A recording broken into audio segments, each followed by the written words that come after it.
परतीच्या पावसामुळे शिंदखेडा तालुक्यातील दुसाने सर्कल परिसरात मोठ्या प्रमाणात अतिवृष्टी झाल्याने ओला दुष्काळ सदृश परिस्थिती निर्माण झाली। या पावसामुळे शेतकऱ्यांचा कापूस, सोयाबीन, मका, ज्वारी, बाजरी इत्यादी पिकांचा मोठ्या प्रमाणात नुकसान झालं असून हातातोंडाशी आलेला घास हिरावला गेल्याने शेतकरी राजा अडचणीत सापडला होता।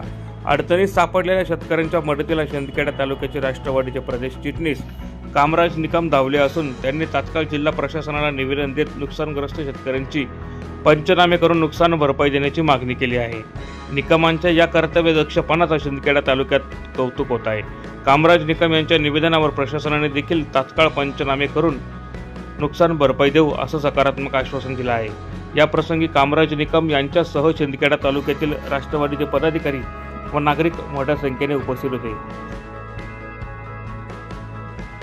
प्रतिनिधी सुनील निकम, माझा महाराष्ट्र न्यूज, धुळे।